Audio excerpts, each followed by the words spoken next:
Excellency, Premier Keqiang, Your Excellencies, heads of state and heads of government, esteemed ministers, ladies and gentlemen, dear friends, welcome, a very cordial welcome to the 13th annual meeting of the New Champions. Over the coming days, we will be exploring the theme Leadership 4.0, succeeding in a new era of globalization. At a time of heightened geostrategic tension, this annual meeting of New Champions will identify models of cooperations.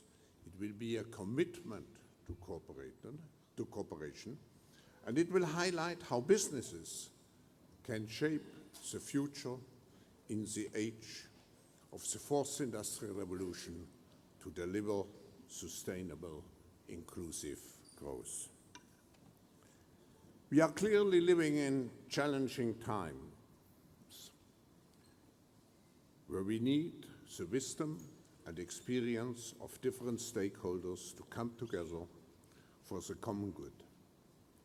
As the United Nations Secretary General Antonio Guterres said in Davos earlier, at the Winter Davos, earlier this year, we no longer live in a bipolar or unipolar world, but we are not yet in a multipolar world.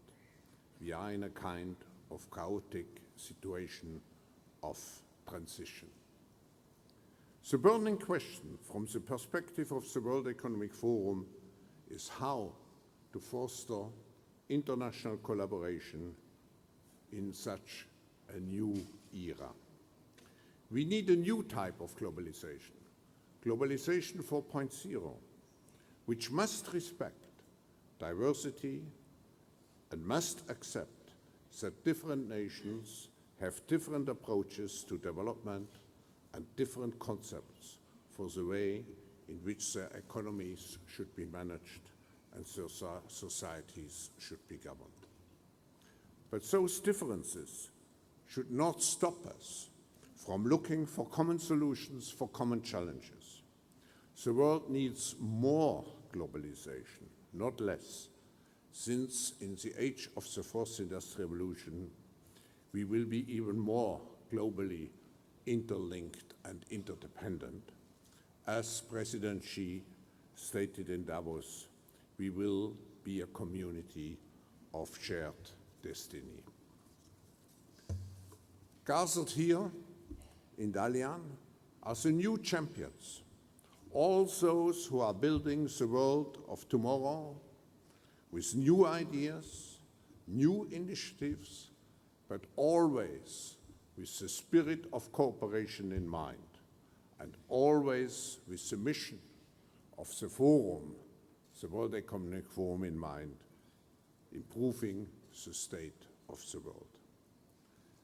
This is a global meeting, but it's taking place in China, and it is wonderful to see such a strong representation from nearly 100 different countries. Over the last 40 years, China has played a pivotal role in contributing to the increase in global wealth through its opening up and reform policies. When I visited first China 40 years ago, its global GDP share was less than 2%. Today, it's close to 20%. China has built a wealth of experience to share with other nations, and we encourage the efforts such as the Belt and Road Initiative, which can play an important role fostering prosperity through the promotion of infrastructure and connectivity, both key drivers for economic development and social progress. We also recognize China's leadership and continued commitment to the Paris Climate Accord and its hosting of the Biodiversity Summit in Kunming next year. both of which are very essential to advancing solutions for a greener world and a more sustainable world. I would like to thank His Excellency, Premier Li Keqiang, and the Chinese government for their leadership in making the Summer Davos such a success over the last 13 years. When industries are particularly challenged by disruptive forces, it is essential to have such a meeting expressing the commitment to collaboration and working together on a global level.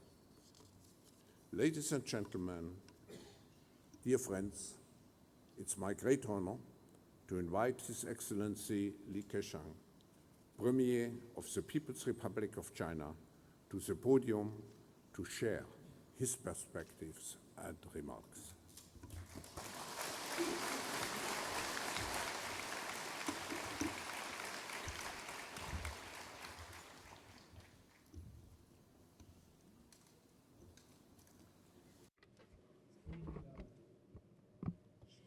Professor Klaus Schwab, Your Excellencies, Heads of State and Government, distinguished guests, ladies and gentlemen, friends. It is a great pleasure for me to attend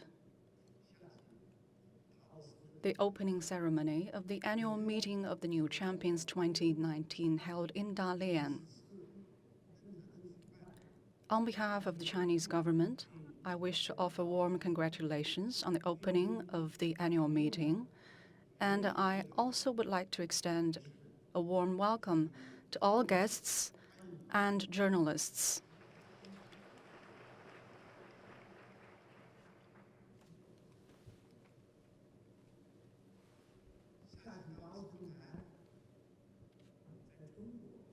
The Summer Davos Forum has been held in China for 13 years. Yesterday, I had a conversation with Professor Schwab, during which we together reviewed how we discussed the launch of such a forum 13 years ago in Dalian.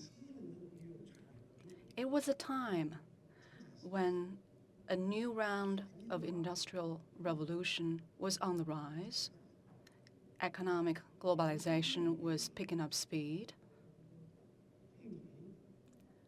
and we were confronted with the common task of how to respond to these new dynamics. We were thinking what would be a fitting positioning of the forum to respond to the greater diversity of market players, market demand, new and emerging industries, technologies, as well as business models.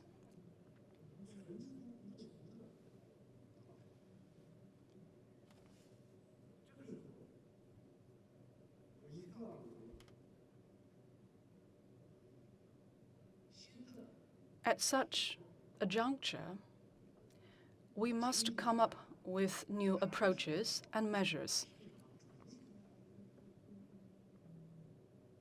To drive economic growth, we need to rely on the strength of market players. Among all these market players, we would like to see continued pursuit of excellence on the part of big companies, and at the same time, and even more importantly, we would like to see a greater number of small and medium-sized growth enterprises to strive for stronger growth by riding the wave of our time so that we can adapt ourselves to the fast shifting dynamics in the international industrial landscape. And that is how we identified the theme of new champions for the Summer Davos Forum. And I believe this is still highly relevant today.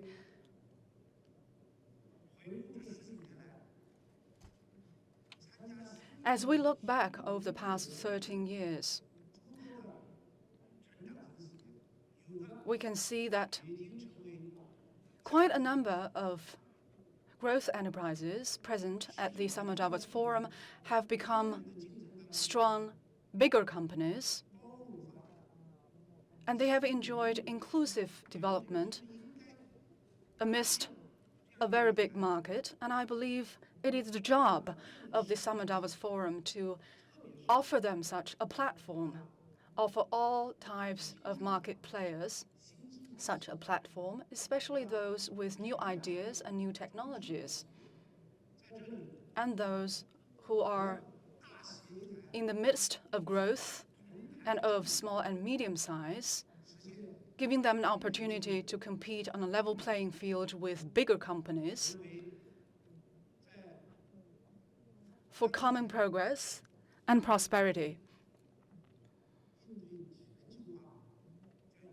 As we discuss how we should better cope with economic globalization and better harness the strength of growth enterprises, we believe doing so will give us stronger optimism and confidence on our way ahead.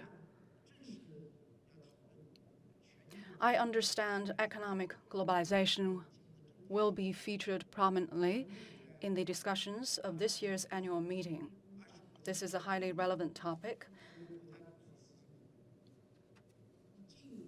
In his important remarks at the G20 Osaka summit held last week, President Xi Jinping of China further elaborated on China's position and propositions on economic globalization and reaffirmed China's readiness to work with the international community in steering economic globalization in the right direction.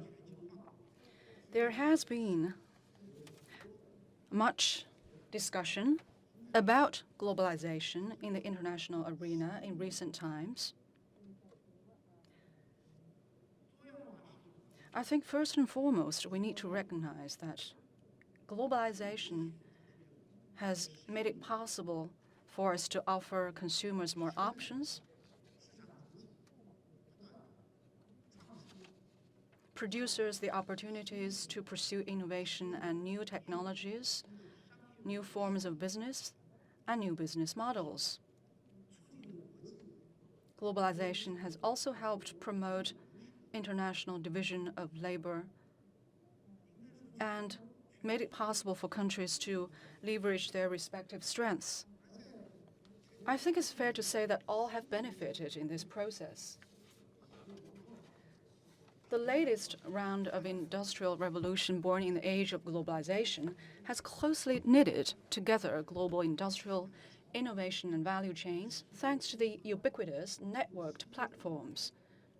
This has not only injected fresh impetus into world economic growth, but also lowered the threshold for access, presenting more opportunities for all participants. We now live in a world of profound interdependence. Countries rely on each other's markets. No country can single-handedly provide all resources and factors of innovation for producers or offer all needed goods and services to consumers, nor can any country sustain its development in isolation from the global system of division of labor. Having said that,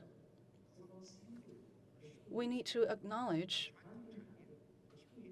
the problems that have arisen in the course of globalization. That is, lack of inclusiveness, such as inequality in opportunity, uneven benefit distribution, and shocks to traditional industries and jobs. For these issues, we need to make comprehensive and in-depth analyses. we cannot simplistically make a scapegoat of economic globalization. That would not help us resolve the problem. Instead, we need to follow the trend of globalization and promote free trade and trade and investment liberalization and facilitation. We need to promote equal rights, equal opportunities, and fair rules, and improve institutional arrangements on that basis so that we can guide globalization in the direction of mutually beneficial, balanced, and inclusive development. Risks facing the global economy have arisen to a certain extent. There is a slowdown in international trade and investment. There is a rise of protectionism. And there is a growing uncertainties and destabilizing factors. We all need to take proactive measures to cope with them. Some countries have taken measures to cut interest rates or send out a clear-cut signal of quantitative easing. We believe that we need to draw upon past experience and lessons. About a decade ago, we enhanced our coordination on macroeconomic policies and tackled the global financial crisis hand in hand, and we must draw lessons and experience from that. The short and long-term effects of the quantitative easing and excessive money supply adopted in the wake of the crisis should also be evaluated.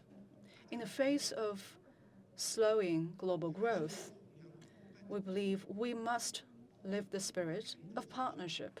As we are partners or passengers in the same boat, we need to have equal consultations, seek common ground while shelving or managing our differences, and forge synergies. The rules-based WTO-centered multilateral trading regime is the bedrock of economic globalization and free trade, and an important underpinning for steady global growth. Its authority and efficacy should be respected and safeguarded. China supports reforming the WTO as necessary. Nevertheless, its fundamental principles, such as free trade, should be upheld. And the WTO should not waver in fulfilling its mission of opening markets and promoting development. And it must undertake efforts conducive to narrowing the development gap and north-south divide, to integrate more countries into this trend and promote inclusive development. With inclusive development, we will be able to achieve win-win results.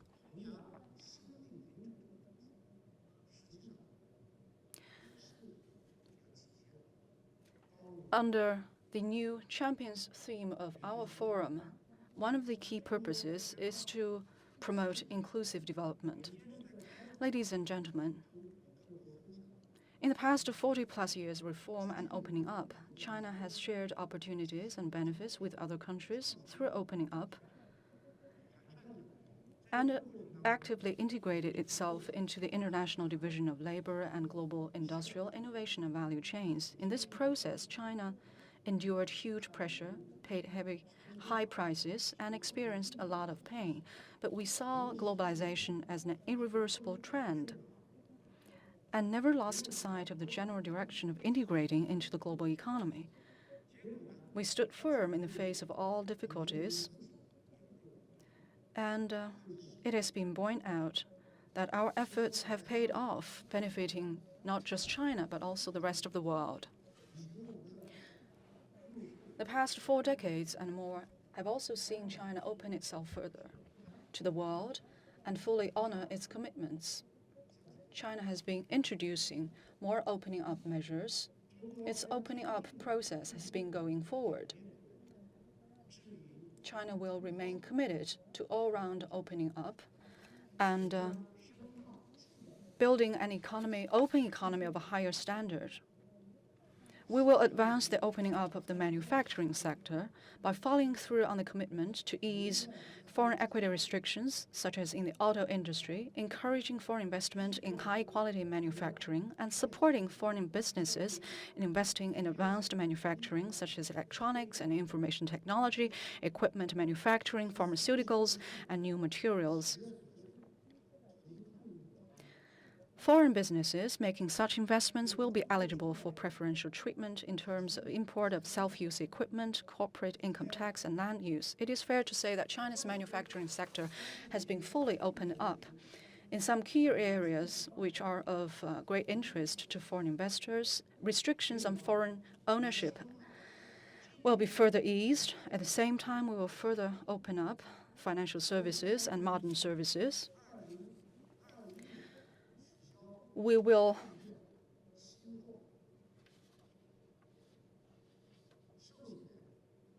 move up the lifting of foreign ownership caps in securities, futures, and life insurance from 2021 to 2020, 1 year ahead of schedule.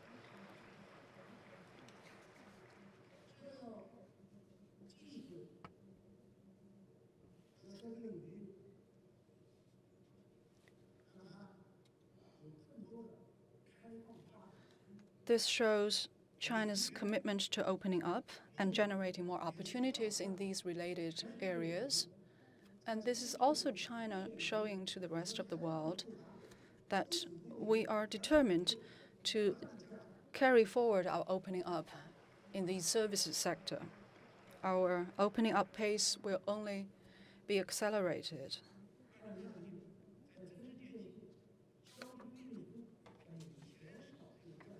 Restrictions on foreign investment in value-added telecommunication services will also be reduced in 2020.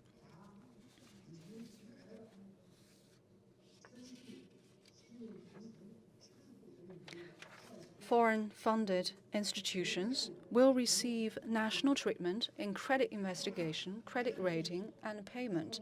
Two-way opening of the bond market will be expanded.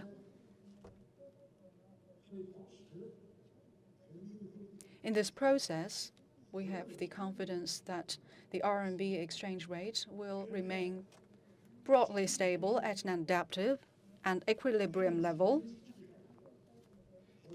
The reform of the exchange rate mechanism and the convertibility of the RMB under capital accounts will be taken forward in a steady manner. China will not go for competitive devaluation of its currency.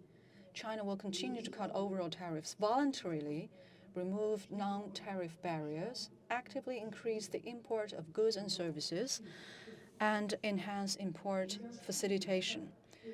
We will further improve laws and regulations concerning opening up and expedite the drafting of supporting rules and regulations for the foreign investment law.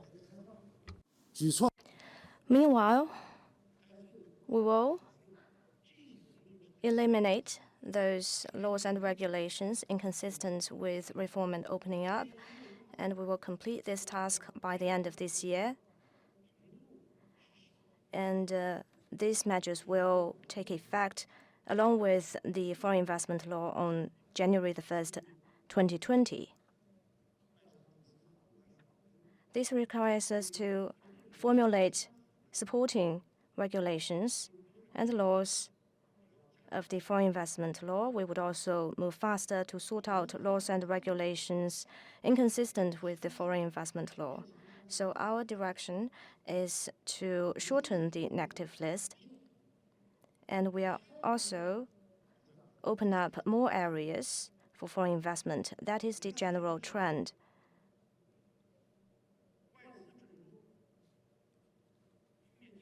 And we are implementing a negative list for foreign investment. That means the sectors will be open unless they are on the list.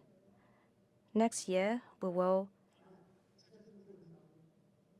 carry out such policies nationwide. In this process, foreign investors may still see all kinds of barriers, but these are problems in the course of our efforts to advance opening up and reform, and we will address these problems to further open Chinese markets wider. But of course, in the process opening up, we will strengthen IPR protection and introduce a punitive compensation mechanism to crack down hard on all kinds of infringements and counterfeiting. Efforts in all the above areas will make China even more open, transparent, and predictable for foreign investment and improve the overall investment environment in this country. The world economy stands to benefit from a more open China. Ladies and gentlemen, as we head into the second half of this year, the performance of the Chinese economy may be a topic of great interest to many of you. On the whole, the Chinese economy in the first half of this year has registered steady growth and has been operating within a proper range.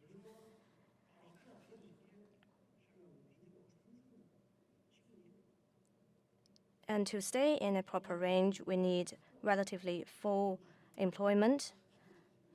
So far, the surveyed unemployment rate stabilized at around 5%, a relatively low level.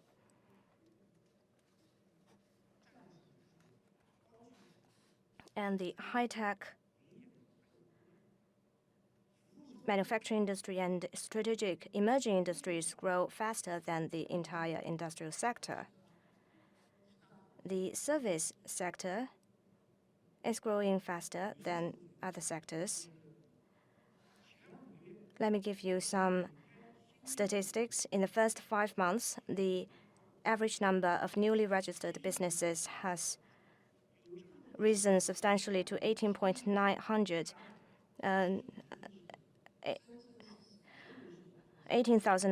every year. But of course, there are some companies emerging and perishing every day. But the number of newly established companies is much higher than those driven out of the market. The enterprise vitality rate is about 70%. This means that the market entities are vibrant and they are confident about the market. That being said, the Chinese economy is not without its pressure, and it does face some downward pressure, including growing uncertainties and destabilizing factors. This is affecting some businesses, exports in particular, market expectations. Slowing growth in effective domestic investment has added to the difficulty in maintaining stable economic performance. Well, we have long seen challenges coming and have been making full preparations by taking proactive measures to tackle head-on the complex and difficulties, both at home and externally, by cutting taxes and fees. We are confident because the Chinese market is huge, with rich human resources, full-fledged industrial system, dynamic expansion of new growth drivers. So the economy is resilient, it has great potential and flexibility, which is sufficient to sustain a sound development for the long term. In the coming months and years, we'll continue to focus on economic growth and development as China's top priority. We'll continue to follow the guiding principle of pursuing progress while ensuring stability, promote steady growth, reform, adjustment of structure, higher living standards, and guard against risks while ensuring stability. Given China's economic size, our growth target is now set at 6 to 6.5%. So this growth rate in itself is big progress. Among all the main economies in the world, China is still one of the fastest growing economies. What we need to do is to deliver on the macro policies that have been introduced, including proactive fiscal policies and tax and fee cuts. Since we have rolled out the policies and made the policies and rolled out the lists, we need to deliver. When it comes to monetary policy, we need to ensure adaptive monetary policy and ensure anticipatory adjustment and fine-tuning. We will refrain from massive stimulus measures and the negative approaches that would affect China's future economic growth. Instead, we need to tap into the reasonable areas of growth for the Chinese economy. Reform is the fundamental driving force of development. It is aimed at improving the business environment. We need to build a market-oriented, law-based, and world-class business environment. By promoting market-oriented development, we need to overcome the regulations and barriers, the regulations inconsistent with development of the economy, and give a better play to the role of the government. By promoting law-based business environment, it means that we need to ensure that a level playing field will be guaranteed.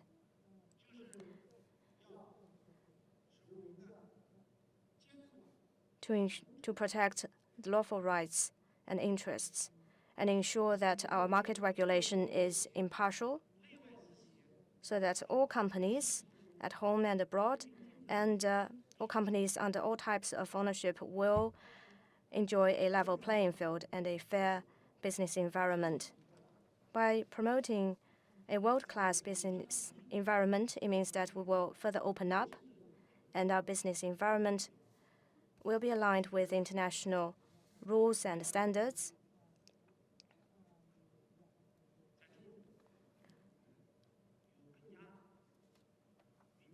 So that foreign investors will have a more clear and predictable environment for their development. China has a huge market. It requires the participation of both large companies as well as SMEs, not least the new champions. Because for China to develop, it needs to ensure relatively full employment. We have a labor force of around 900 million. Every year, about 15 million new jobs will need to be added at the urban areas. Yesterday, I visited a top Chinese university in Dalian. They have graduates from the all the way to the PhD degrees. Some of them will go to private companies and some of them will go to foreign companies.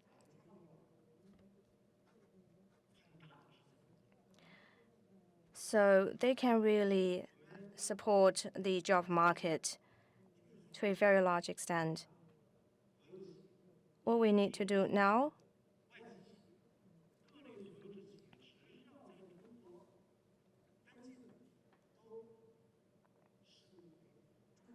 is to treat equally the state-owned enterprises, private companies, and foreign invested companies. They will all be entitled to tax and fee cuts, to IPR protection.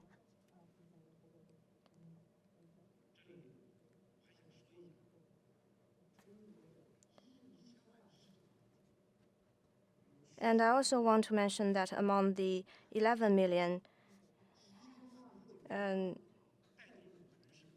110 million market players, there are 76 million plus self-employed traders, creating about 200 million jobs. We have more than 30 million small and medium-sized enterprises. 90% of which are medium, small, and micro businesses. We need to not only provide them with a level playing field, but also necessary benefits. I know these companies face some difficulties in accessing affordable financing. We need to adopt targeted cuts in required reserve ratios and targeted lending. We need to help lower the financing costs for SMEs this year and work vigorously to promote policies and foster an environment beneficial for the development of SMEs and private companies, provide them with fiscal support and financing support, and remove the implicit barriers for supporting SMEs. Yesterday, when I visited a deep water port in Dalian, and I saw great potential of that port of developing a large-scale petroleum company. At that port, we already see a private company with a oil project worth 20 million yuan, and the private companies are competing fairly with the SOEs. We hope that in such fair competition, the better competitors will prevail.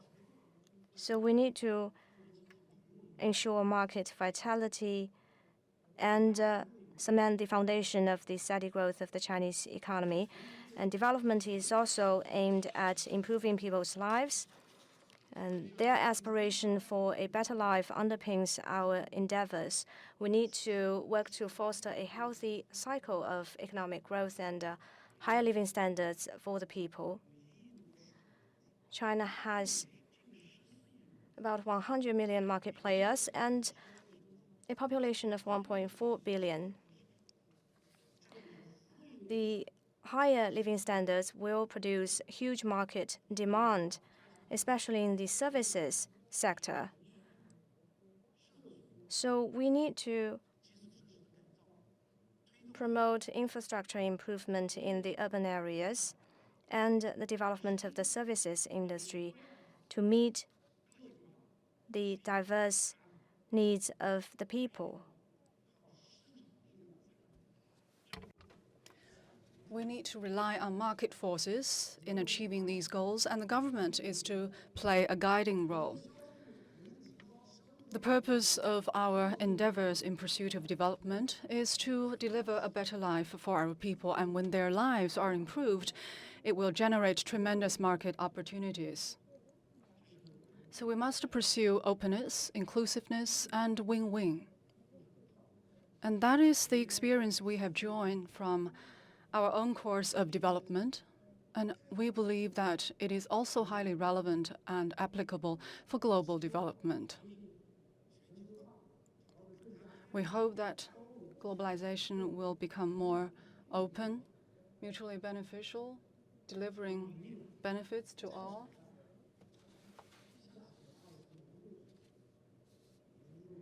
When we gather again for the Summer Davos Forum next year, what we hope is that we will be able to see greater success on the part of those long-standing big companies, and hopefully we will also be able to see the growth of smaller companies becoming gazelle companies or unicorn companies, and the forum needs to serve as a platform for all of them.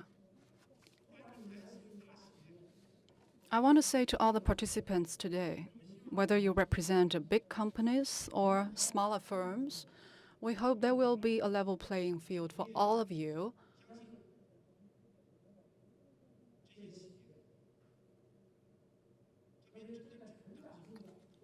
And we have confidence that all companies, especially those from those growth companies, more new champions will emerge.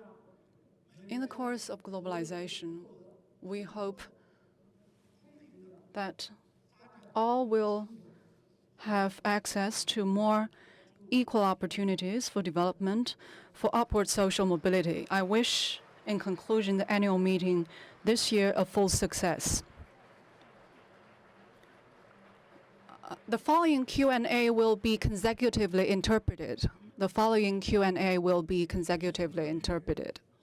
For your speech, and particularly also for highlighting the role of the new champions. We are very proud that with your help we have established a real global gathering of those dynamic companies and giving them the opportunity also to interact with not only with political decision makers, but with larger companies. And at the end, I'm sure that many of those companies here, as you mentioned, Mr. Premier, will become the big multinationals of tomorrow.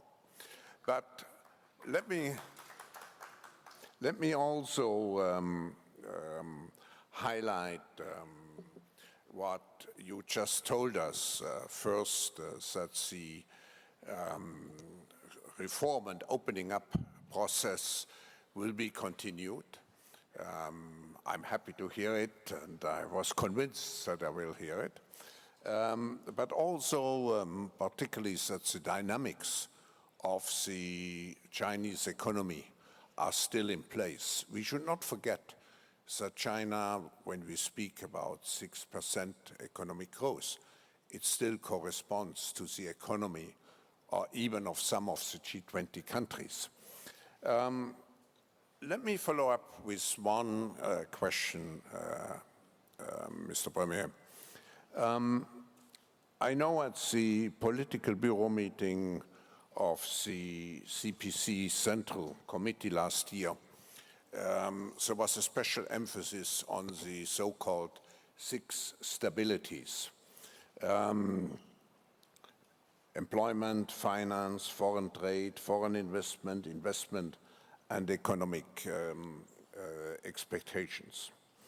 Now, my question is, also in the light of what you told us, how can the dynamism and the stability be preserved in a world where economic growth probably is, or possibly, is de-accelerating, and we have headwinds on a global level for the economy, particularly also in view of possible American-Chinese trade frictions? What measures will the Chinese government undertake if the global economy worsens, still to be maintained the stability? And we will have, by the way, not simultaneous translation now, but consecutive translation. 尊敬的李总理，非常感谢您刚才的精彩致辞。您在致辞中强调了新领军者的重要作用。我也很自豪，在您的支持下，我们夏季达沃斯论坛将全世界的新领军者同政治的决策者和大公司聚在一起进行交流。我也相信，今天在座的很多新领军者的公司，明天将成为大型的跨国公司。我很高兴您在致辞中谈到中国会继续推进改革开放，我也相信中国一定会这样做。我们也听到您介绍中国的经济依然充满着活力，确实，就算是在20国集团这样的经济体当中，中国6%的增速已经是非常高的增速了。那么，我想向您提一个问题：去年中共中央政治局会议提出6稳。稳就业、稳金融、稳外贸、稳外资、稳投资、稳预期，稳字成为中国经济的关键词。那么我们也看到，现在全世界经济可能会进一步减速，也有中美贸易摩擦的因素。那么在这样的背景下，中国政府会采取什么样的措施来保持中国经济增长的活力，确保实现6稳？刚才我在演讲当中已经讲到，中国经济保持稳，实际上是稳中有进，因为我们是在高水平上的增长，是要实现今年6.0到6.5的增长目标，实现了，实质上是进，是不小的进。I said in my speech that the Chinese economy maintaining stability is progress itself. That is because we are going to achieve growth at a higher level, and we are going to achieve a target of a growth rate between 6 to 6.5%. That is substantive progress. 我刚才又讲到，我们大家都在一条船上，现在世界经济有放缓的趋势，这本身对中国经济稳中有进就会造成新的压力。那么中国经济本身也有需要解决的内在问题，那么这都需要我们来采取积极的应对措施，而不是也不可能像民间俗语所说的站在西瓜皮上，花到哪儿就是哪儿。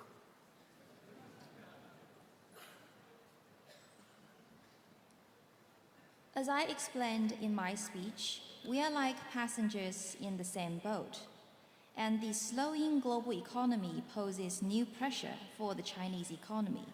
The Chinese economy itself faces its own issues. All this requires us to take the initiative to respond in a resolute way, instead of just letting things develop in their own trend. 中国政府对近14亿中国人民要负责任，要努力去实现经济发展和民生改善。中国作为一个发展中大国，我们对世界经济本身也应该起到它应有的作用。所以，今年年初我们已经制定了应对复杂局面的措施。正像我刚才讲的，减税的举措，这是连续几年来更大规模的。法定的税和费减掉，今年要减掉近2万亿人民币，也就是说3000亿美金。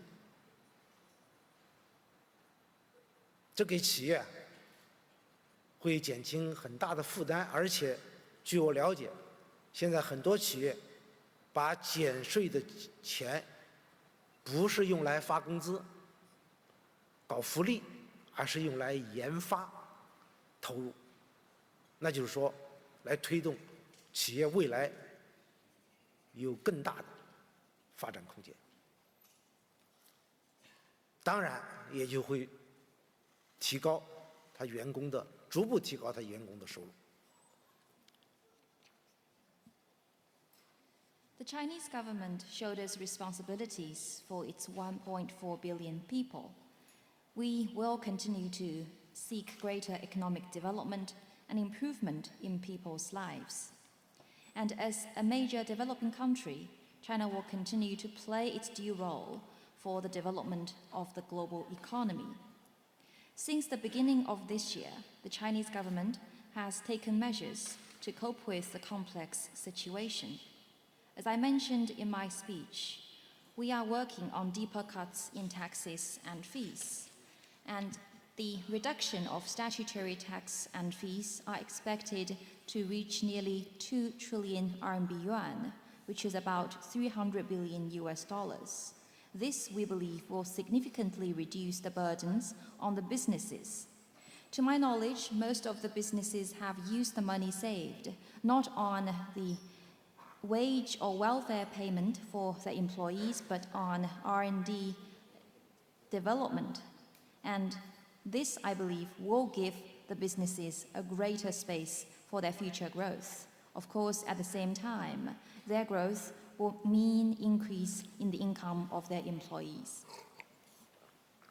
昨天我见到一些企业家，他们说，几乎所有企业都反映，更大规模的减税降费，是他们感受到的最公平、最直接、最有效的措施。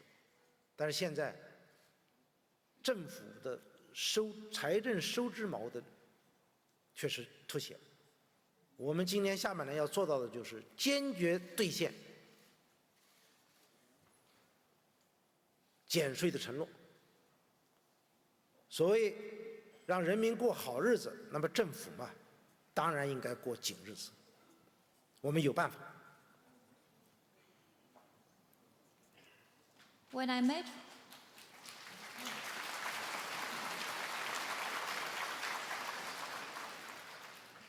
I met with some business people yesterday, they told me that they felt that deeper tax and fee cuts are the most fair, most direct, and most efficient measure they have ever seen. And indeed, this means greater pressure on the government in terms of fiscal balance. But the Chinese government is resolute to deliver all the tax cuts and fee cuts. For us to deliver a better life for our people, of course the government will tighten its belt, and we will see that our goals will be achieved. 我刚才讲到，要让政府过紧日子，人民过好日子，有不少人鼓掌。看来你们的确希望继续过好日子，那么政府呢，就理所应当的要过紧日子，把自身的开支要扣得紧一点。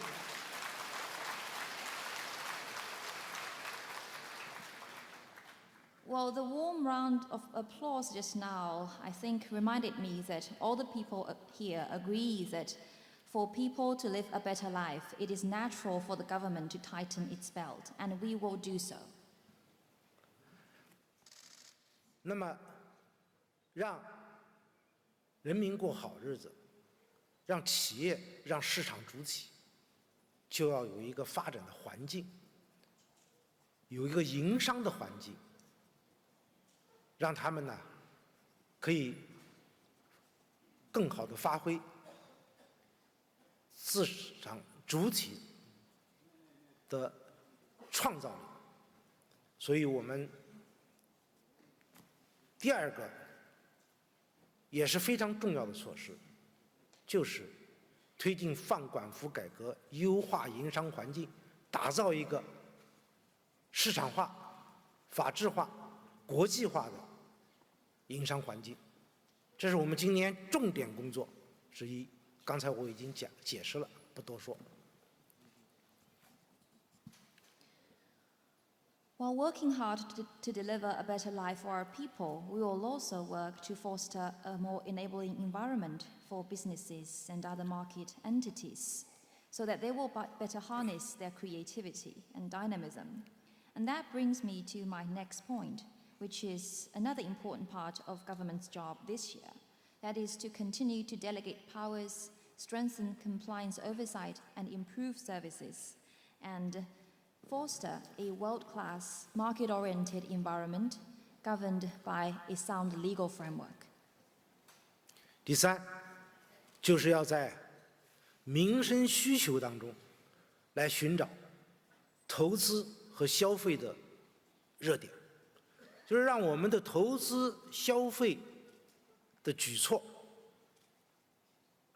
最终或者是更直接的，是适应民生需求的，让民生在这个需求当中不断改善，这正是中国巨大市场潜力所在。